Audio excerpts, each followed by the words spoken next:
Welcome back, guys, to Fire Emblem, where we're doing Hector's chapter 15 in our bid to clear all the remaining chapters or maps we haven't seen. However, with that, we now have ourselves in a bit of a rush to be able to take down Sealen, the boss of this level, though we should be able to lure him forward by putting someone into, you know, like an advantageous spot for us to just pull him, if you know what I mean. We're still worried about being able to face off every enemy and stop them from reaching the throne. Well, that said though, Matthew is now off to get himself 2 treasure chests. Saying that, we should get them anyway, because we'll be able to send all this stuff to Molinis at the end, but I could drop the vulneraries without an issue, as Lowen takes on a ton of troops all by himself. And to be honest, he's got this covered. Nothing should be really threatening him at this point. His defense is so high, he can take them all out one by one. Most importantly, he kind of needs to reach the archer at this point. I guess Lowen's bogged down in battle, so what we need to do is start heading upwards and through this lot. So, let's get doing it. Alright, Hector, you've taken a little bit of damage here. Should we use Hector to do the pull? If we start pulling him towards us, it'll probably go better for us in a whole scale of things. So, wait a second, we check speeds first. Speed of 6, speed of 7. So we can't get doubled, so we're all good for that. If Hector takes this blow, we should be fine. Apart from that, we could get you in here, sir. Could you finish off this foe for us? Indeed, it seems you can. But I think Ellawood's better poised for it. If we want an overall advance, the rapier will definitely have a 100% chance.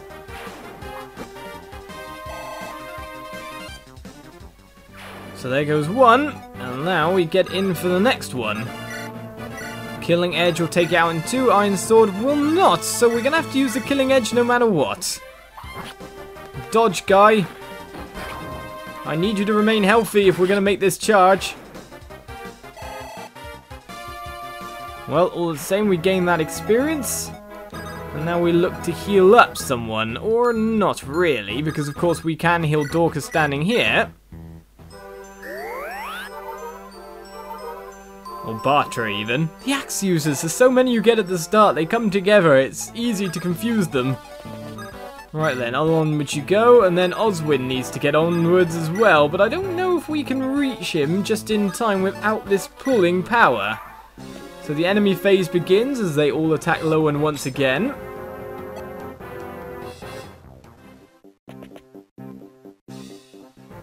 And Lowen just looks to take them all out in retaliation. One by one without any problem.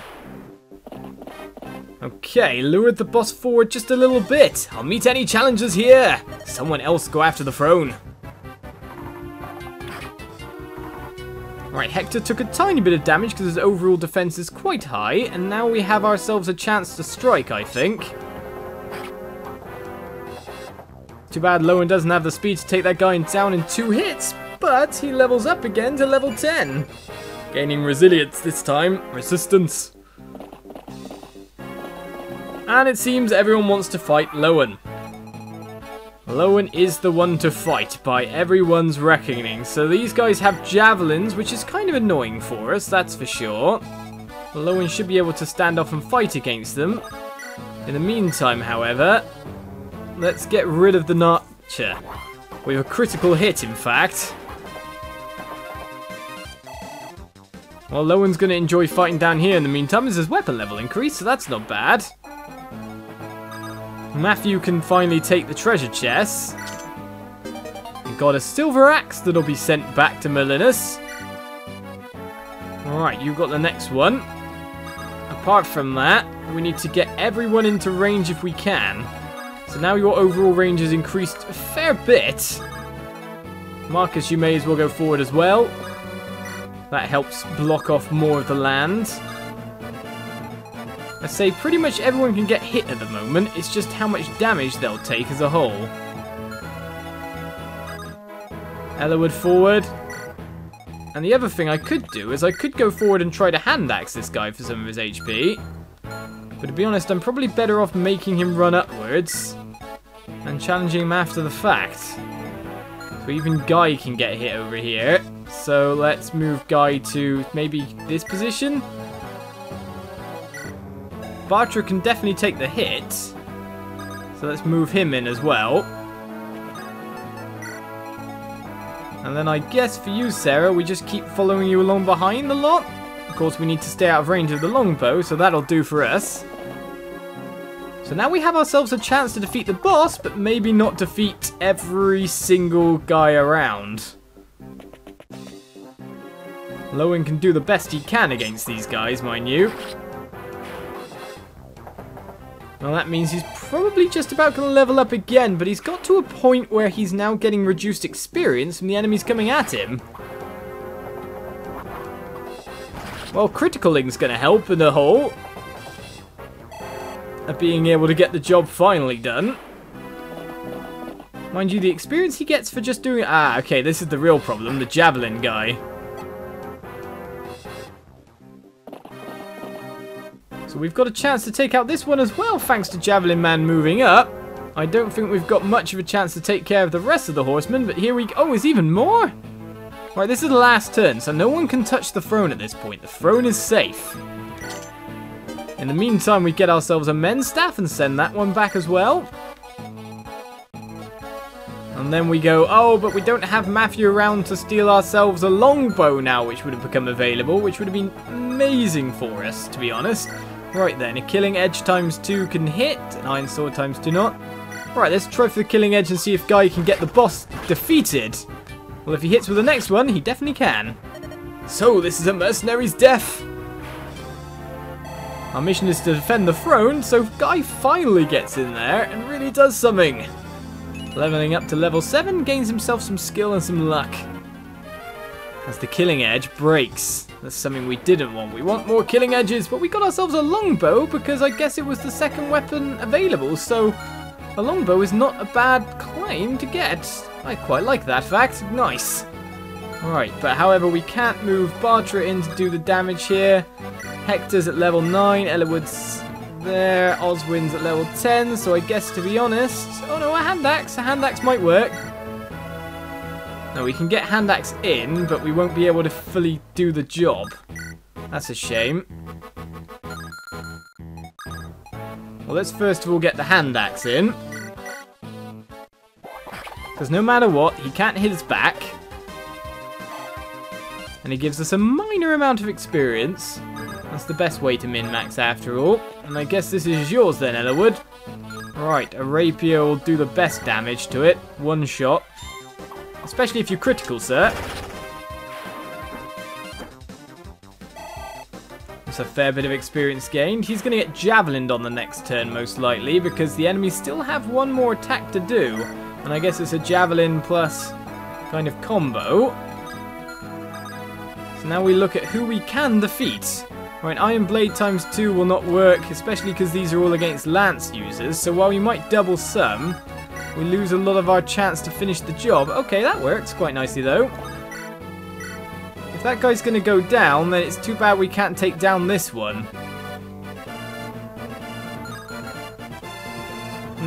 If we can't take down that one, then the best bet for us is to try and lure the other remaining guy in. So what I'm going to do is I'm going to take on this one. Though mind you, the other one might choose to use a lance instead now. The reason I'm going for this target is that the other cavalryman down the bottom can now move in to attack Lowen as Lowen reaches level 11. Gain some extra strength. Nicely done. Alright, so not every enemy will be defeated, but all the same, we did get pretty much everyone. Stand on the throne there, Sarah. Stand victorious. And in the meantime, maybe we'll move Bartra here with a hand axe and see if the guy wants to attack over the wall. So I don't think he's going to attack Eliwood straight up. So this is what we were trying to pull. And will this be a double and a victory again? There we go. I think we gained more experience than we would if we hadn't moved there.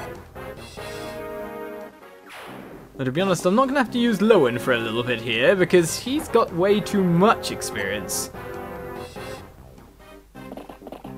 Right, you did choose to attack Eliwood, but of course he was never going to choose to attack Eliwood straight up. So Eliwood gains 1 experience. And we have protected the throne. Only 2 cavalrymen remain. Yes! We survived! Indeed we did. The rest of the enemy units have begun to retreat. It must be part of their plan. Half of them are already gone. Blast! You have to admire their efficiency though. Cuban's mercenaries. I won't forget this. We'll likely cross paths again someday. And there's the assassins I fought in the city here. Hector, is something wrong? No, nothing special. We simply have to tighten our belts and prepare. It appears we have more than one enemy. Oswin! We'll see to the castle defenses at once. No, I grew weary of defending things. Let's get out of here and pursue Marquis Lahus. It's time to put him on the defense. Indeed it is as we forge outwards, but now it's time for us to move on to another chapter. So moving through a fair few, our next quest or our next mission is to assassinate Kishuna. So let's get going. After fighting through many a chapter, we come to chapter 19X and our mission to defeat Kishuna in order to get ourselves another side quest. However, with 50 HP and very low damage and hit ratings across the party here, it's probably going to be an extremely hard task unless someone crits or we get lucky in some way, shape or form. So let us pray, let us hope we can get this. Right, one of our best damage options here is Will with a steel bow, so I'm praying that he crits with that small crit chance, so let's pray! Hope indeed that we even hit. Right, we hit at the very least, so that's not too bad. Right, we'll get in with Eliwood's rapier next. It's a higher crit chance, but very low damage.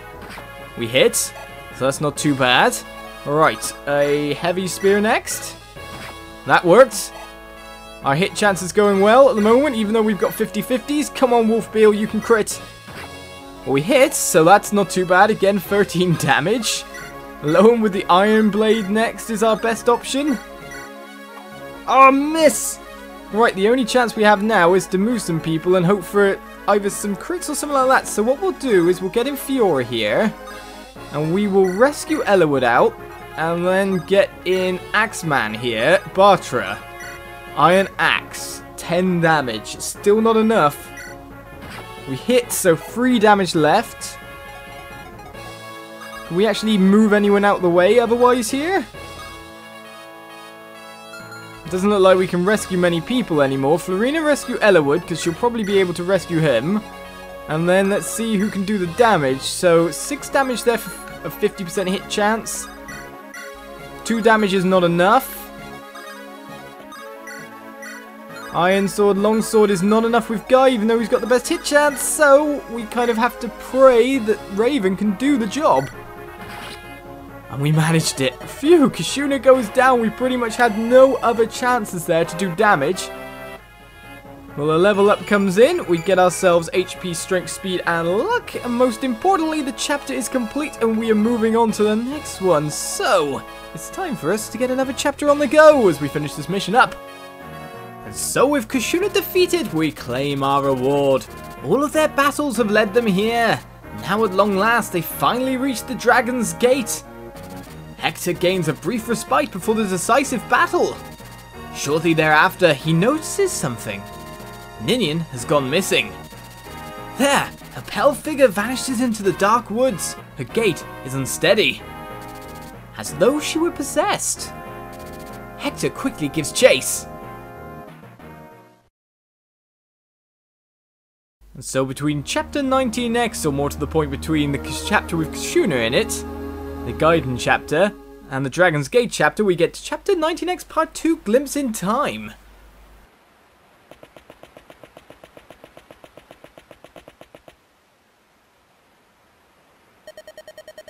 You hide and wait here. There's food and water in this pack. If you ration yourselves, it should last about 10 days. What about you, Daddy? Are you going away? Daddy has to go to Aenir. I'm going to get Mummy. Mummy? Where is she? Some bad men took her away. They can't have gone very far, though. I have to go after them and save Mummy. You wait 10 days. If Daddy's not back by then, take your brother and go to the other side.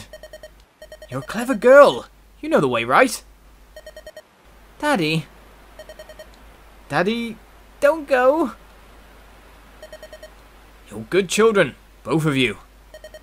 I'll come for you. I'll be back.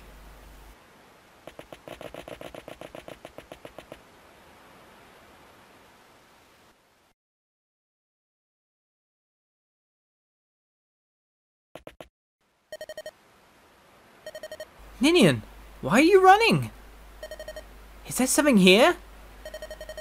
This place, I feel as if I know it. It's very familiar. What?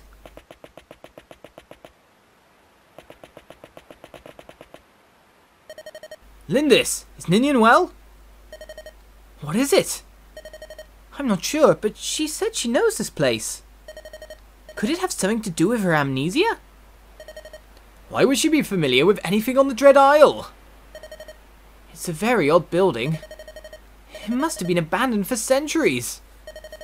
What about the Dragon's Gate? We're way off course now. Oh, you're so insensitive. This might restore Ninian's memory. Try and be a little patient. Listen, aren't we in a bit of a hurry here? While we're wasting time, your father could be... It's okay, Hector. Let's see what happens. He's too nice for his own good. You agree with me, right, Oliz? Hmm? Hello. You, do you live here? No, I'm a simple traveller. I was walking in the woods and became tired. I was resting here. This building, it's been empty for a long time. Really? I think we'll take a rest here as well. Is that all right? Yes, of course. What is this place? It's a ruin from the Scouring, the residence of a dark sorcerer. I found several ancient tomes here. Fascinating stuff, really. If I can unlock their secrets, I can move closer to the darkness. From what I've gathered so far, I must make further reparations. Reparations? Yes. It's the fate of those who study dark magic. If you covet the dark, you must enter it of your own free will. You must erase yourself and become an empty vessel. Only then will you be able to receive the dark and master it. If your disposition is weak, the dark will overwhelm you. You will be lost. Oftentimes, you will forget why you seek the power to begin with. Only a few people ever gain true power. To win such a prize, oneself is a small and insignificant sacrifice.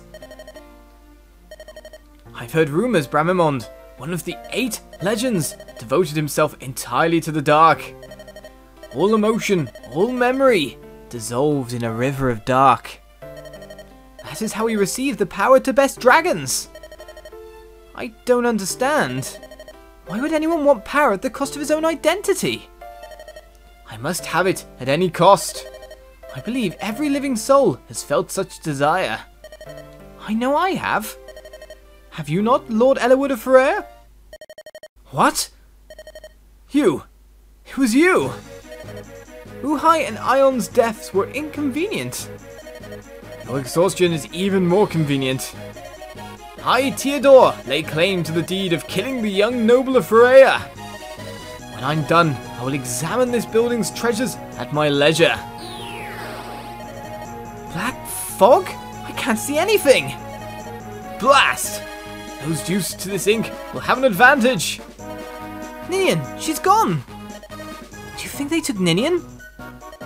Let's go, Hector. Alright, that scum. No Black Fang must be allowed to live. And so we set out on another chapter. It still says chapter 19X at the start, but we know that is not true. So with our party already kind of set, that's a good enough party. Let's just check out the map quickly before I leave you for this episode and we get to battle next time. Alright, so we've got thieves in our way here. The ones we can see with speed of 20. They're going to be doubling us aplenty. I need to get in there with a lance user, and someone like Fiora would be good, apart from the fact that, yes, we have archers waiting.